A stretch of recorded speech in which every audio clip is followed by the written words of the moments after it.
So hello friends, welcome back to another new video. तो इस video में मैं बात करूंगा एमबीए के लैटरल एंट्री एडमिशन प्रोसेस के बारे में, जिसमें आप डायरेक्ट एमबीए के कॉलेजेस में डायरेक्ट सेकंड ईयर में जो एडमिशन है वो ले सकते हो। अब काफ़ी सारे स्टूडेंट्स को ऐसा लगेगा यार थोड़ा परसेंटाइल कम है, जेबीआईएमएस कॉलेज मुझे क्या डायरेक्ट सेकंड ईयर में मिल सकता है इस लैटरल एंट्री के थ्रू, या फिर डायरेक्ट सेकंड ईयर में जेबीआईएमएस में, सिडनम में, वेलिंगकर में या फिर अच्छे अच्छे कॉलेजेस में क्या कम परसेंटाइल में मुझे एडमिशन मिल सकता है। तो ऐसे काफ़ी सारे डाउट्स होंगे। साथ ही में क्या सच में डायरेक्ट सेकेंड ईयर में एमबीए में एडमिशन लेना सही रहेगा, या फिर वो सारी चीज़ें मैं आपको इस वीडियो में डिटेल में जो है वो समझाऊंगा, ताकि आपको एक क्लैरिटी जो है वो आ जाए एंड ज़्यादा कन्फ्यूजन जो है वो ना हो। तो वीडियो जो है वो पूरा एंड तक देखते रहिए, एंड अगर आप इस चैनल पर न्यू हो तो सब्सक्राइब जरूर से कर लेना, ताकि ऐसी इन्फॉर्मेशन आपको टाइम पे जो है वो मिलती रहे। तो सबसे पहले तो ये क्लियर कर देता हूँ कि ऑफिशियल जो अपडेट है वो सीईटी सेल के ऑफिशियल वेबसाइट पे आया है। मैं अपने मन से नहीं बोल रहा हूँ कि तुम डायरेक्ट सेकंड ईयर में एडमिशन ले सकते हो। आप एक्चुअल में डायरेक्ट सेकंड ईयर एमबीए में एडमिशन जो है वो ले पाओगे। अब यहाँ पे अगर आप आओगे तो नीचे आप देख सकते हो MBA second year lateral entry, ऐसा ऑप्शन जो है वो आ चुका है। इसके ऊपर क्लिक करोगे तो डायरेक्ट सेकंड ईयर एमबीए का जो पोर्टल है वो ओपन हो जाता है। सबसे पहले जो ब्रोशर इन्होंने रिलीज़ किया है वो मैं आपको जो है वो दिखाना चाहूँगा। अब ये है डायरेक्ट सेकंड ईयर एमबीए का ब्रोशर, जिसमें वही बेसिक डिटेल्स कॉपी पेस्ट यहाँ पे जो है वो की हुई है। यहाँ पे एलिजिबिलिटी क्राइटेरिया भी जो है वो इन्होंने बताया है कि देखो, अगर आपने बीई बीटेक कंप्लीट किया हुआ है, या फिर अगर आपने बीबीए या फिर बीएमएस कोर्स कंप्लीट किया है, जो कि बहुत ही कम लोगों ने किया होगा, बिकॉज ये अभी अभी स्टार्ट हुआ है। आई थिंक 2027 में पहली इसकी बैच पास आउट होगी, 4 साल बीबीए या फिर बीएमएस वाली। तो अगर ये कोर्स आपने किया है तो ही आप डायरेक्ट सेकेंड ईयर एमबीए के लिए जो है वो एलिजिबल हो गए, एंड उसका आप जो फॉर्म है वो भर पाओगे। ठीक है, साथ ही में सेम रजिस्ट्रेशन प्रोसेस रहेगी, जैसे हमारा नॉर्मल एमबीए का रजिस्ट्रेशन था वैसे ही रहेगा, एंड फिर आप जो है वो अप्लाई कर पाओगे। जो डेट्स है वो भी आ चुकी है, 15 तारीख से रजिस्ट्रेशन शुरू हो चुका है, एंड जो लास्ट डेट है वो है 30 जुलाई 2025। बाकी अगर डेट एक्सटेंड वगैरह होती है तो यहाँ पे आपको अपडेट्स जो है वो देखने को मिलेंगे। ठीक है, इसके अलावा अगर हम पोर्टल पे विजिट करते हैं तो इसके अलावा और भी यहाँ पे कोई भी एलिजिबिलिटी क्राइटेरिया या फिर इसके अलावा और कोई भी जो डिटेल्स है वो हमें जो है वो देखने को नहीं मिलती है। ठीक है, अब आपके मन में काफ़ी सारे क्वेश्चंस ये होंगे कि क्या इसके थ्रू हम जेबीआईएमएस कॉलेज में एडमिशन ले सकते हैं, क्या सिडनम में हमें कम परसेंटाइल में एडमिशन मिल जाएगा, क्या वेलिंगकर में थोड़ी कम परसेंटाइल में मिल सकता है। एंड ये क्वेश्चन आना भी चाहिए, बट इन क्वेश्चंस के जो आंसर्स है वो थोड़े नेगेटिव साइड पे ही आपको जो है वो देखने को मिलेंगे। अब देखो, इसका मैं आपको थोड़ा डिटेल में जो है वो समझाना चाहूँगा, तो थोड़ा वीडियो जो है वो ध्यान से देखना आप। अब देखो, एग्जांपल मैं आपको देता हूँ इंजीनियरिंग का। इंजीनियरिंग में आप दो तरीके से जो एडमिशन है वो ले सकते हो। ठीक है, एक तो अपना फर्स्ट ईयर ऑफ इंजीनियरिंग, ठीक है, जिसे हम अपना 12th कंप्लीट करके सीईटी का एग्ज़ाम या जेई का एग्ज़ाम देके जो है वो फर्स्ट ईयर ऑफ इंजीनियरिंग में एडमिशन ले सकते हैं। साथ ही में इंजीनियरिंग में आप डायरेक्ट सेकेंड ईयर में भी एडमिशन ले सकते हो, मतलब डायरेक्ट इंजीनियरिंग के सेकेंड ईयर में आपका एडमिशन होगा, फर्स्ट ईयर आपको करना ही नहीं पड़ेगा। बट इसके लिए एलिजिबिलिटी क्राइटेरिया क्या होता है कि आपका डिप्लोमा होना चाहिए, जिसे हम पॉलीटेक्निक भी बोलते हैं, वो होना चाहिए। तो उसके बेसिस पे आप डायरेक्ट सेकेंड ईयर इंजीनियरिंग में एडमिशन जो है वो ले सकते हो। अब ये इंजीनियरिंग के लिए ऑप्शन जो है वो अच्छा है डायरेक्ट सेकेंड ईयर का, बिकॉज इंजीनियरिंग में 4 साल होते हैं।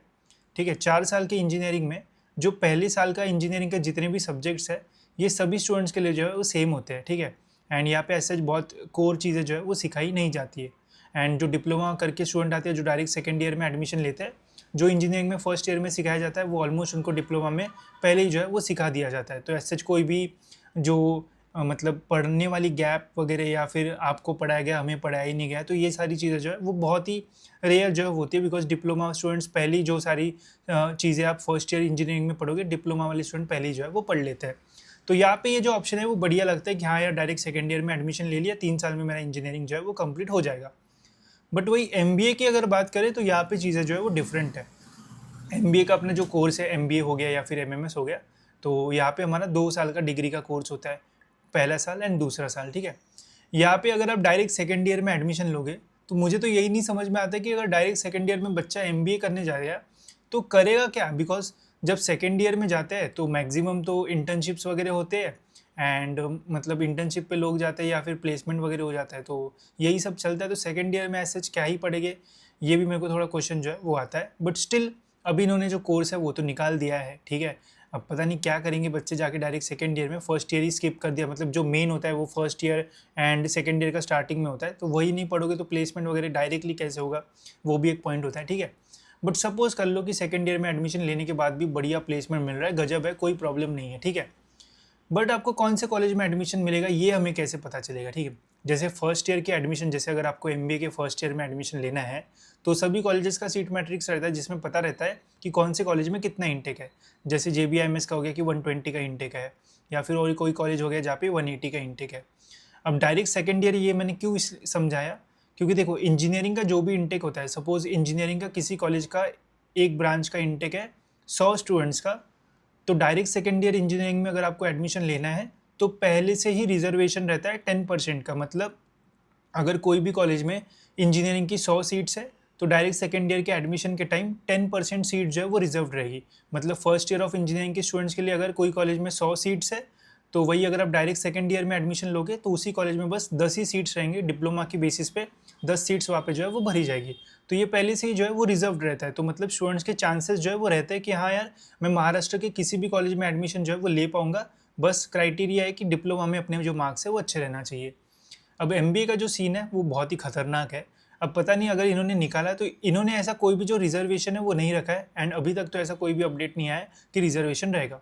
सपोज करते हैं कि जेबीआईएमएस में 120 सीट्स है, तो यार अगर आपको डायरेक्ट सेकेंड ईयर में एडमिशन लेना है तो कुछ तो रिजर्वेशन रखो कि हाँ अगर तुम्हारे पास 120 सीट्स है तो जो बच्चे डायरेक्ट सेकेंड ईयर एमबीए में एडमिशन लेंगे तो मिनिमम उनके लिए 12 सीट जो है वो रखी जाएगी। मतलब एक्स्ट्रा फर्स्ट ईयर से नहीं ली जाएगी, एक्स्ट्रा सीट जो है वो 12 सीट जो है वो रखी जाएगी, ठीक है। ऐसा रहना चाहिए था, बट ऐसा जो है वो एक्चुअल में नहीं है। रूल में क्या है, जैसे इन्होंने बोला है कि जो भी 120 सीट्स फर्स्ट ईयर की जो है वो रहेगी जेबीआईएमएस की, इन सीट्स में से जितनी भी सीट्स बचती है, मतलब फर्स्ट ईयर में अगर कोई सीट बच गई, सपोज 120 सीट्स है जेबीआईएमएस में, उन सीट्स में से अगर कोई सीट बच गई, किसी ने फर्स्ट ईयर में एडमिशन नहीं लिया, तो वो जो बची हुई सीट है वो जो है वो डायरेक्ट सेकेंड ईयर के लिए जो है वो रहेगी, एंड फिर स्टूडेंट उसमें जो है वो एडमिशन ले पाएंगे। अब आप मुझे बताओ कि जेबीआईएमएस में फर्स्ट ईयर में सीट बचने के कितने चांसेस है, एंड कैप राउंड खत्म होने के बाद भी वैकेंट राउंड भी तुम कंडक्ट करते हो जिसमें तो ना के बराबर चांसेस होते कि कोई कॉलेज में सीट जो है वो बच जाए।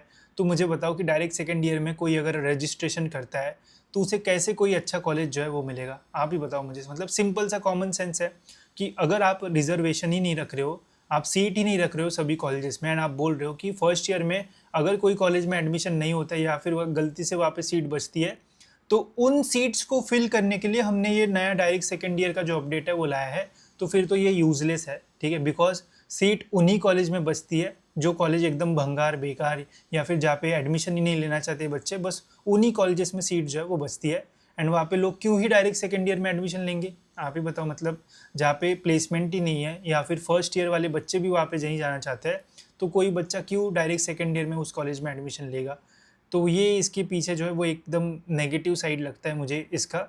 वही अगर इन्होंने बोलते कि हम सभी कॉलेजेस में रिजर्वेशन रखेंगे जैसे डायरेक्ट सेकेंड ईयर इंजीनियरिंग में रहता है कि 12 सीट या फिर 10% जो भी रहेगा, तो जेबीआईएमएस में सपोज 12 सीट रहती एंड जिसने भी इंजीनियरिंग किया हुआ है वो डायरेक्ट अगर सेकेंड ईयर में जेबीआईएमएस में एडमिशन ले पाता तो भाई ये कुछ जो है वो सेंस बनाता। बट यहाँ पे जैसा अभी तक का रूल है वो यही है कि जो बची हुई सीट्स है उनमें अगर आपको एडमिशन चाहिए वो भी डायरेक्ट सेकेंड ईयर में एमबीए में, तो आप जो है वो ले सकते हो।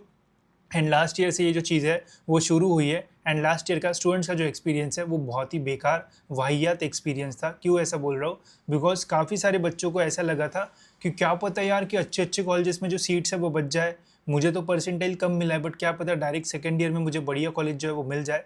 बट जब एक्चुअल में पता चला कि कौन से कॉलेज में कितनी सीट्स बची है डायरेक्ट सेकेंड ईयर में, तो जितने भी अच्छे कॉलेजेस है या फिर एवरेज कॉलेजेस भी है वहाँ पे भी एक भी जो सीट है वो बची नहीं थी। जो भंगार बेकार वाहियात कॉलेजेस थे वहाँ पे कुछ सीट्स थी, तो समझ जाओ कि किसने एडमिशन जो है वो लिया होगा, ठीक है। ये सारा डेटा जो मैं चीज़ें बोल रहा हूँ इसको बैक करने के लिए मेरे पास आर्टिकल भी है, इसमें आप देख सकते हो कि lateral entry to second year MBA scheme launch by All India Council of Technical Education this year, मतलब 2024 में ये लॉन्च हुआ था, ये 2024 का आर्टिकल है, ठीक है। Saw fewer takers in Maharashtra while over 6,300 engineering graduates initially showed interest in getting their B school degree a year time and over 4,300 participated, मतलब 4,300 बच्चों ने पार्टिसिपेट किया था इसके लिए। उसमें से in the end only 1,855 aspirant took admission, इन्होंने भी एडमिशन लेके जो है वो रिग्रेट ही किया होगा बिकॉज अच्छे कॉलेजेस थे ही नहीं, ठीक है। अब ऐसा क्यों हुआ, स्टार्टिंग में लोगों को इंटरेस्ट क्यों आया, बिकॉज उनको लगा कि अच्छे अच्छे कॉलेजेस में सीट्स रहेंगी, बाद में जब सीट मैट्रिक्स आया पता चला एकदम ही बकवास बेकार कॉलेजेस में सीट्स है, तो बस कुछ ही लोगों ने एडमिशन लिया जिनको नाम के लिए एमबीए की डिग्री चाहिए थी, ठीक है। तो ऐसा सीन है। तो देखो, अगर आपका इंटरेस्ट अभी भी है कि डायरेक्ट सेकेंड ईयर एमबीए में मुझे लेना है, तो आप सोच सकते हो किस टाइप के कॉलेजेस यहाँ पे आपको जो है वो मिलेंगे। अगर इसमें रिजर्वेशन वाला फैक्टर आता है ना, तो बहुत अच्छा हो जाएगा एंड काफ़ी सारे लोगों को फ़ायदा होगा, बिकॉज उनका एमबीए 1 साल में जो है वो कंप्लीट हो जाएगा। तो इसके लिए आप यही कर सकते हो कि ट्वीट कर सकते हो, बोल सकते हो कि हमें भी रिजर्वेशन चाहिए, 10% सीट्स तो रखो डायरेक्ट सेकेंड ईयर एमबीए में। एंड हो सकता है कि ऐसा कोई अपडेट भी हमें जो है वो आने वाले टाइम में जो है वो देखने को मिले। बट इनिशियली ये जो अपडेट है वो रहना चाहिए था, because last year CET cell ने बस इससे पैसे कमाए, बिकॉज स्टूडेंट्स ने रजिस्ट्रेशन किया, हज़ार रुपये भरे एंड बाद में पता चला सीट्स ही नहीं अच्छे कॉलेज में, तो क्या ही फ़ायदा, ठीक है। तो ऐसी ये सारी चीज़ें हैं। होप सो जो भी मैंने आपको बताया वो अब क्लियर हो गया होगा। एंड मुझे भी इतना वैल्यूएबल नहीं लगता है, अगर आप डायरेक्ट सेकंड ईयर एमबीए में जा रहे हो तो यार क्या ही पढ़ने मिलेगा आपको, ठीक है। या फिर जो भी चीज़ें होगी एकदम फास्ट फॉरवर्ड आपके लिए जो है वो हो जाएगी। इसके अलावा जो एमबीए का वर्किंग प्रोफेशनल है वो में भी एक बेटर ऑप्शन जो है वो रह सकता है। उसके बारे में अगर आपको डिटेल्स जानना होगा तो मुझे बता देना।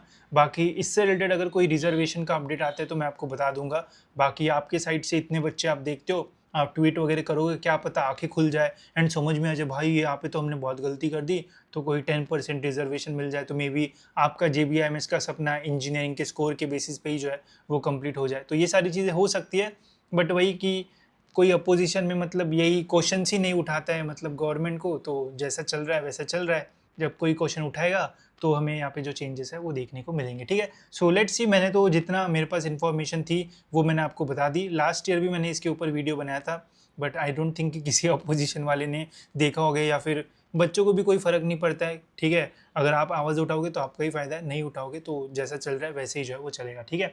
तो बाकी और अपडेट्स आएंगे तो वैसे मैं आपको अपडेट कर दूंगा। फिलहाल दोस्तों इस वीडियो में इतना ही रखते हैं एंड मिलते हैं ऐसी और एक इन्फॉर्मेटिव वीडियो में।